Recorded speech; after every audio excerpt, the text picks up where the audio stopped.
देखो बेटा, सार्थक अंक कल परिभाषा ली थी अपन ने एक, ठीक है ना। मतलब सार्थक अंक क्या होता है? परिणाम को, शुद्धिकरण को विशिष्ट अंक जिसे बोलते हैं अपन। निश्चित अंकों को छोड़ के कितने अंक होते हैं वही क्या होता है? सार्थक अंक। और किसी संख्या के जितने ज्यादा सार्थक अंक होते हैं वो परिणाम उतना ही परिशुद्ध होता है, शुद्ध होता है। जितने सार्थक अंकों की संख्या होती है वो परिणाम उतना ही ज्यादा शुद्ध होगा। लिखो आप इसमें एक दो लाइन लिखो।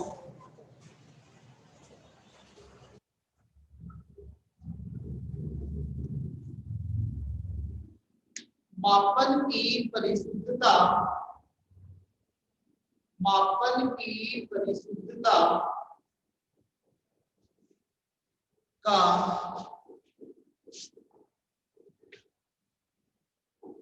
अभिज्ञान सार्थक अंकों की संख्या से होता है। सार्थक अंकों की संख्या से होता है।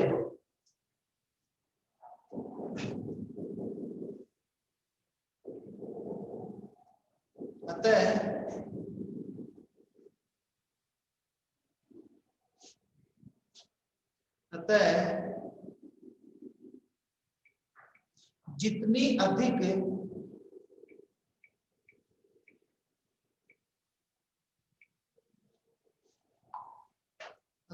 जितनी अधिक सार्थक अंकों की संख्या होती है वो परिणाम उतना ही परिशुद्ध होता है।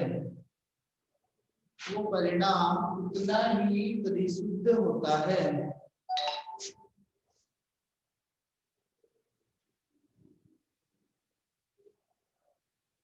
वो परिणाम उतना ही परिशुद्ध होता है। ठीक है बेटा।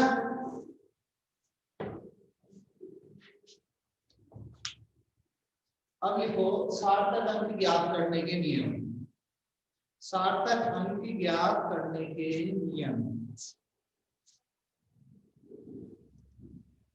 सार्थक अंक ज्ञात करने के नियम।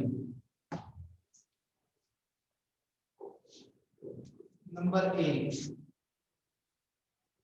पहला नियम। पहला नियम, फर्स्ट नियम,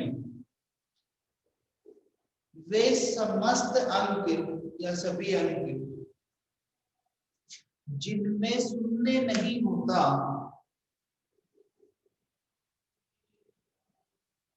वे सभी अंक जिनमें शून्य नहीं होता सार्थक अंक होते हैं। सार्थक अंक होते हैं। जैसे 44.3 कितने कितने अंकों के बताओ इसमें सार्थक अंक? 3 अंकों की संख्या कितनी होगी? 3 अंकों की संख्या ही सार्थक अंक होते हैं। कितने होंगे? 3। ठीक है, हो जाएगा। कितने हो जाएंगे? एग्जाम्पल दे दो। इसका हो ही नहीं।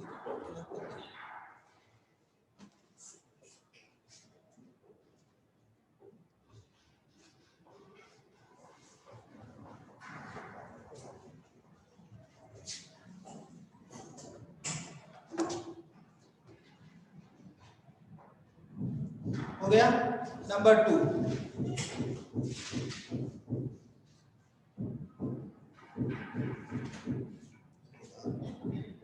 उसकी क्लास अटैच नहीं हो रही।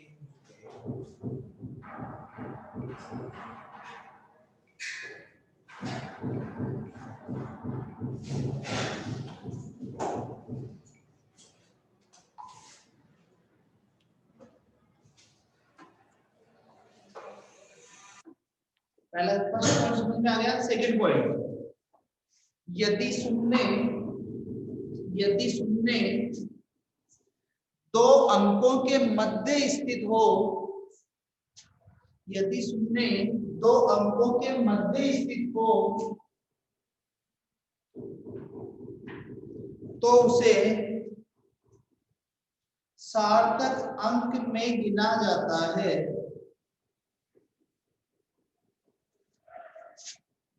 6.01 6.002 बताओ कितने होंगे? इसमें 3 इसमें 4 जीरो आ गया ना, बीच में आ गया संख्याओं के मध्य। अभी एग्जांपल करवाऊंगा तो पूछूंगा। नेक्स्ट, यदि शून्य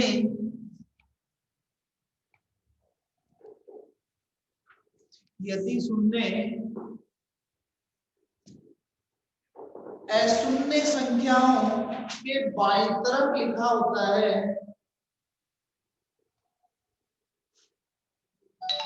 तो वह सार्थक अंक नहीं होता।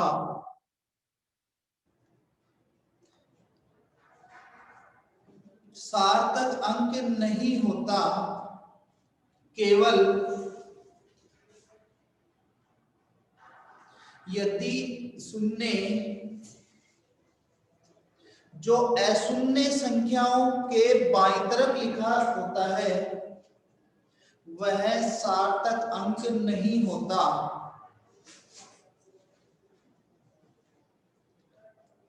वो केवल दशमलव बिंदु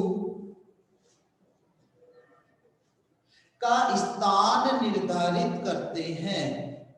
वो केवल दशमलव बिंदु का स्थान निर्धारित करते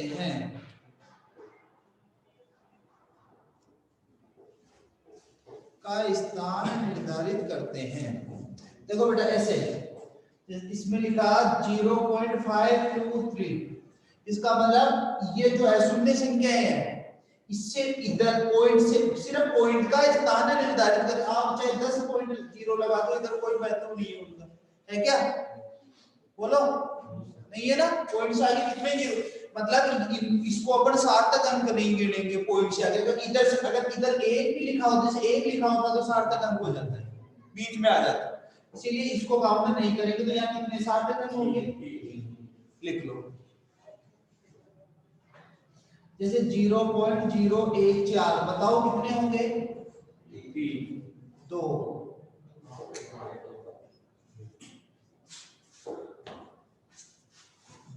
ओके, अगर ये बीच के पीछे होता तो देख, ठीक है, आ जाएगा सर। नेक्स्ट नियम, और इसमें कितने होंगे? 0.002। ओके, क्लियर है? राहुल यहाँ भी बैठेगा नहीं, मेरा इस कंप्यूटर में भी है। नेक्स्ट, सभी शून्य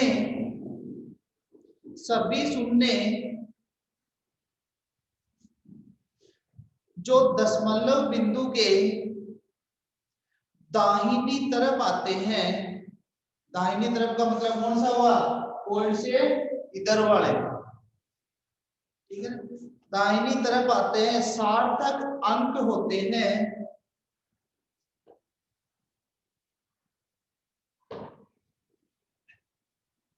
जो मापन उपकरण की शुद्धता को प्रदर्शित करते हैं।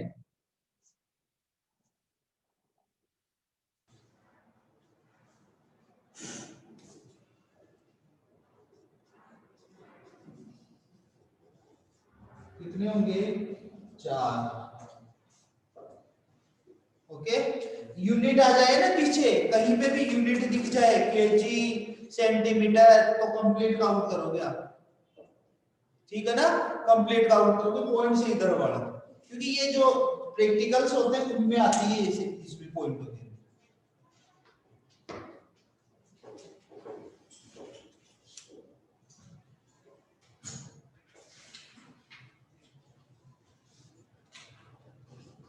ठीक है, ओके बेटा।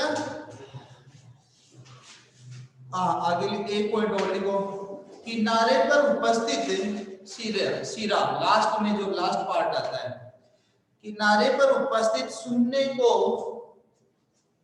सार्थक अंक नहीं माना जाता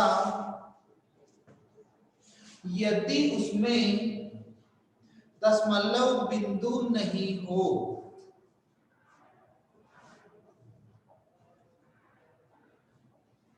बहुत अच्छा पॉइंट है बेटा, इसमें कंफ्यूजन होता है। यदि उसमें दशमलव बिंदु नहीं हो, देखो कैसे, अगर जीरो लगे हुए हैं, ऐसे जैसे पॉइंट जीरो लगा हुआ है और पीछे अगर यूनिट आ जाए, सुनना, यूनिट आ जाए पीछे कोई भी, तब तो सबको काउंट करना है, सबको काउंट करना है। अगर यही लिखा होता है 11.00, पीछे यूनिट नहीं होती, अगर पॉइंट आ गया बीच में और आगे जीरो लिखे हुए हैं, पॉइंट आ गया और अगर जीरो लिखे हुए हैं, तो आपको क्या करना है, सार्थक अंक में उसको काउंट करना है। मतलब इसमें कितने हो जाएंगे, 4। लेकिन अगर जीरो नहीं हो, सॉरी पॉइंट नहीं हो, पॉइंट नहीं हो, जैसे 500, तो इसमें सार्थक अंक कितना हुआ, 8, काउंट नहीं हो। यूनिट आ जाएगी तो तीनों को काउंट करो, यूनिट नहीं है और पॉइंट आ जाए तो तीनों को काउंट करो। ठीक है, तो मैंने लिखा 500.0 कितने हो गए, 4। समझ गए, उतार दो।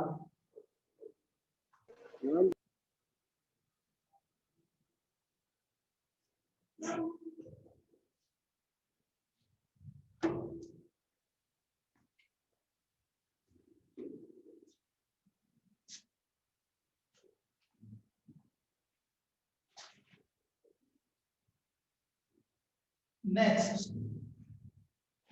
चर वैज्ञानिक संकेतन,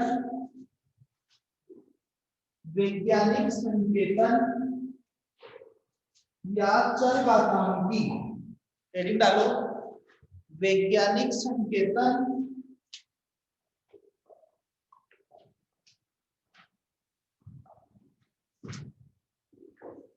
या चर घातांकी, वैज्ञानिक संकेतन या चर घातांकी संकेत।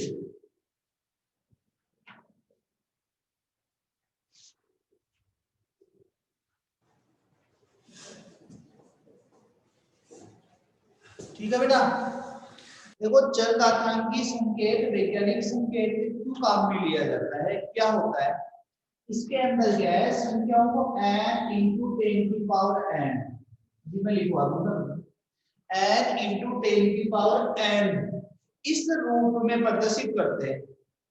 मतलब इसका ये है, जैसे मैंने लिख दिया 5.0000125, जैसे इतनी बड़ी डिजिट हो गई।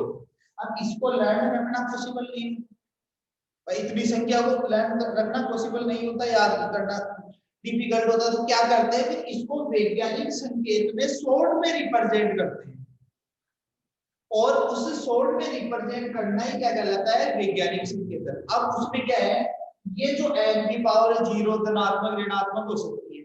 अब इसमें करते क्या है, अगर इसको इधर लाते हैं, या तो पॉइंट, अपन पॉइंट की संख्या को चेंज करते हैं, भाई पॉइंट को इधर लाए या इधर लाए। एक बार मैं लिखवा देता हूँ, फिर आपको बता दूं, एग्जांपल से लेंगे। इसमें लिखो वैज्ञानिक संकेतन में, वैज्ञानिक संकेतन में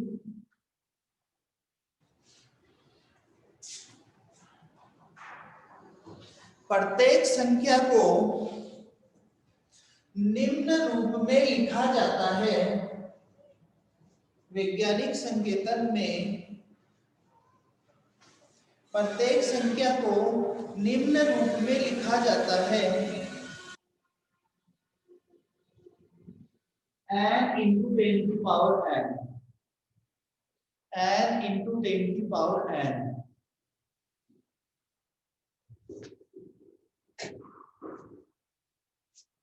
यहां स्मॉल n चर घातांक, स्मॉल n चर घातांक होता है जिसका मान धनात्मक, ऋणात्मक या शून्य, जिसका मान धनात्मक, ऋणात्मक या शून्य हो सकता है।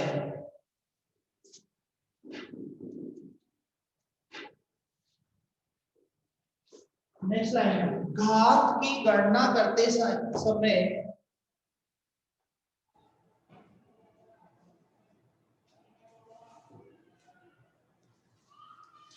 उस स्थान की गणना करते हैं जहां से दशमलव बिंदु को हटाया जाता है। जहां से दशमलव बिंदु को हटाया जाता है।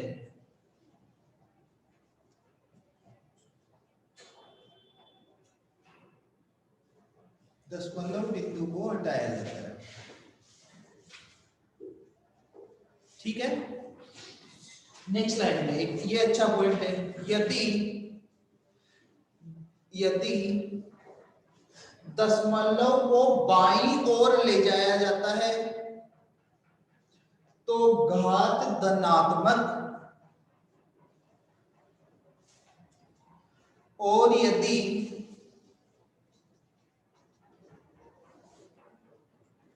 दशमलव को दाईं ओर ले जाया जाता है, दाईं ओर ले जाया जाता है तो घात ऋणात्मक होती है। तो घात ऋणात्मक होती है।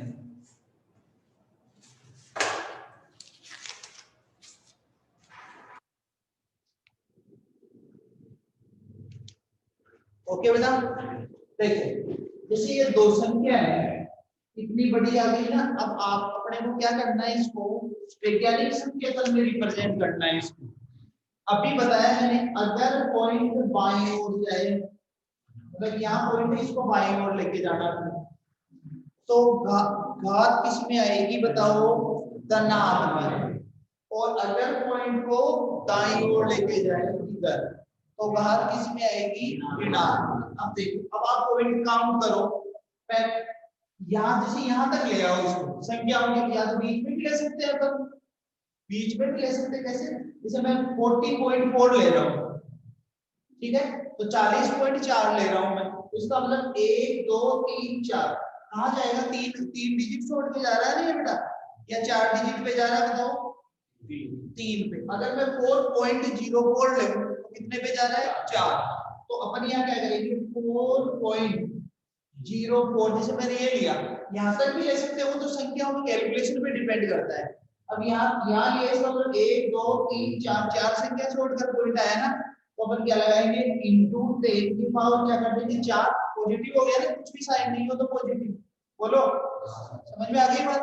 अब देखो आप पॉइंट यहाँ पे है, इसको मैं राइट में ले रहा हूँ, तो 1 2 3 4 5, जैसे मैं इसी संख्या में 4 पॉइंट उसी की तरह ले रहा हूँ, तो इधर आया, यहाँ आया, कितनी डिजिट पे 5, तो 4.04 इनटू 10 की पावर 5। क्यों, क्योंकि 5 डिजिट है। समझ में आ गई बात, बोलो पॉइंट समझ में आ गया, क्लियर। ये एग्जांपल दो।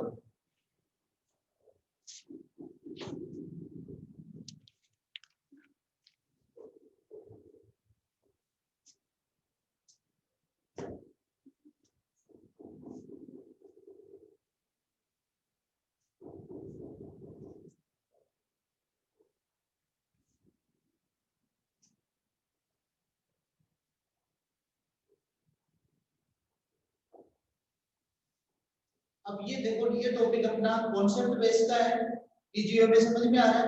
अभी मैं इंग्लिश मीडियम की ले रहा था, थ्योरेटिकल चल रहा था, 7 दिन का डिफरेंस है दोनों पॉइंट्स, है ना। कुछ पॉइंट्स ऐसे होते हैं कि थ्योरी से नहीं चलती, इनमें पूरे हर चीज एक्सप्लेन आप एक एक पॉइंट को एक्सप्लेन करते हुए, ठीक है। चलो कुछ एग्जांपल्स मैं आपको लिखवा रहा हूँ, एग्जांपल लिखो आप।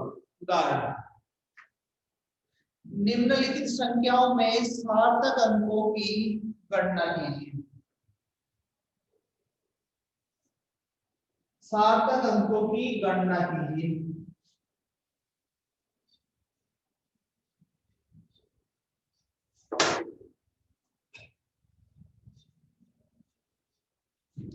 पहले तो ये लिख लो आप, नंबर 1 नंबर। बेटा इससे कोई मतलब नहीं होता। ये बताओ कितने होंगे? 3 हो गए ना, पॉइंट बीच में आ रहा है, कितने सार्थक होंगे इसमें? 3। अगला 62.4, कितने सार्थक अंक लिखते हुए चलना बेटा? 3। 0, अगला 0.0405, इसका बताओ, बोलो बेटा। ये न तो ये 0 काउंट होगा, नहीं ये 0 काउंट होगा, कितने हो जाएंगे? 3। ओके, 88674, बताइए। 5। 50.0, इसका बताओ। मैंने क्या कहा था? अगर पॉइंट नहीं आए तो आप 0 को काउंट नहीं करोगे। जैसे मैंने यहाँ लिख दिया 500, तो 1, और अगर 500 के पीछे यूनिट आ जाए तो क्या करना है? काउंट करना है। इसमें पॉइंट आ गया तो काउंट करना है। तो इसमें कितने? 3, इसमें कितना? 1। ठीक है, बहुत अच्छी बात है, आ गया। नेक्स्ट 0.0025, बताओ। 2। नेक्स्ट 208, 208 कितना? 3। 600.0, बताइए कितने? 4। 3.0034, बोलो सारे काउंट हो गए? ठीक है। एक बुक में क्वेश्चन डाल रखा है 3.0 ग्राम सुनना, और एक डाल रखा है 3.00 ग्राम। दोनों में क्या डिफरेंस है बेटा? 3.0 ग्राम, 3.0 ग्राम और 3.00 ग्राम, क्या डिफरेंस है दोनों? ये मत बोलना 0 का डिफरेंस है, ये मत बोलना। अरे सार्थक अंकों में डिफरेंस नहीं हुआ क्या? एक में 2 और एक में 3, ठीक है ना? दोनों में डिफरेंस यही हुआ ना, एक में 2 और एक में कितना हो गए? 3।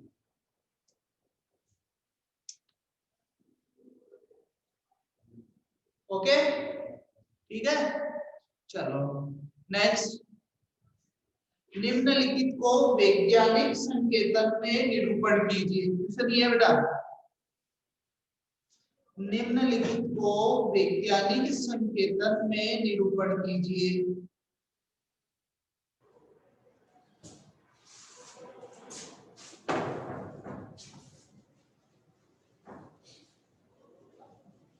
देखो एग्जाम्पल है 0.0048, बताओ इसको निरूपण करो। किधर आएगा पॉइंट? लेफ्ट या राइट? इधर आएगा ना पॉइंट, तो 4.8 इंटू 10 की 1 2 3 -3। Very good.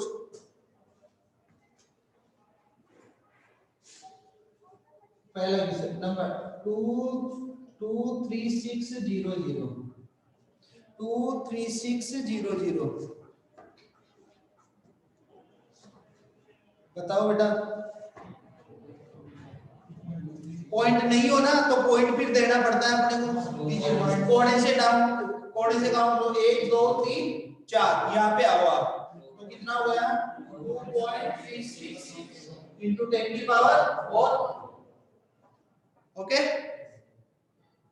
क्या हुआ?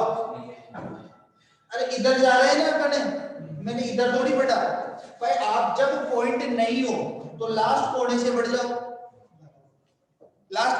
अब इसमें देखो अपोजिट संख्या यही ऐसे लिखी होती 0 0 2 3 6, तो फिर अपन इधर से बढ़ते, समझ गए ना? लास्ट एंड से, क्योंकि संख्याओं के बीच में पॉइंट लगाना है अपने को, क्योंकि n जो संख्या होती है n जो n into 10 की अपन किस में लेते हैं n into 10 की पावर n में लेते हैं ना, तो संख्याओं की तो बात होती है। हो गया।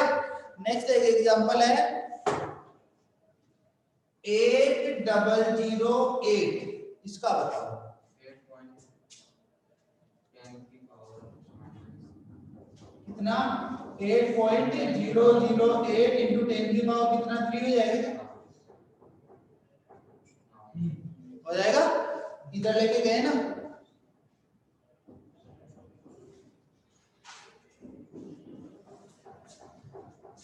सिक्स 0.0 बताओ 6.0 कर देंगे, उधर ले जाओ जीरो है, उधर ले जाओ 6.0 into 10 की पावर 2,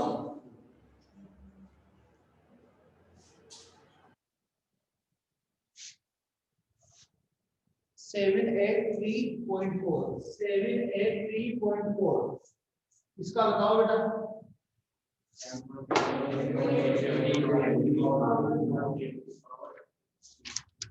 कुछ एनसीईआरटी के भी करा देता हूँ आपको एग्जाम, एनसीईआरटी में आपके बुक में भी है एग्जाम। हो गया बेटा, हो गया तो बहुत अच्छी बात है, और नहीं हुआ तो और भी अच्छी बात है। कहाँ रह गए वो एग्जाम्पल?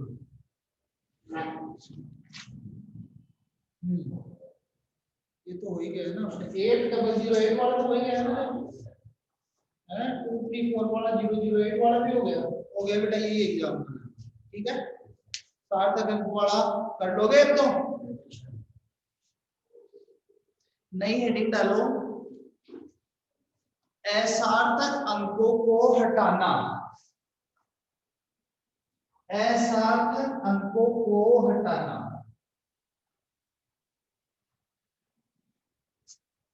असार्थक अंकों को हटाना।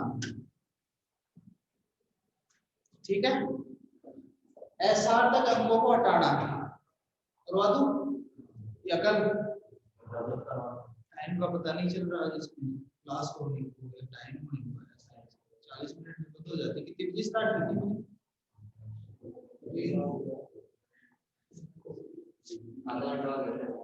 लिंक स्टार्ट किए उसमें बंद हो जाएगा।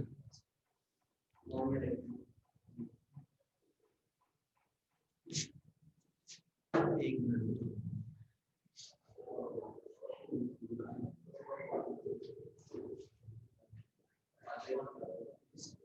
नहीं होगा बेटा, टाइम हो गया, टाइम नहीं होगा, आज लिंक नहीं है।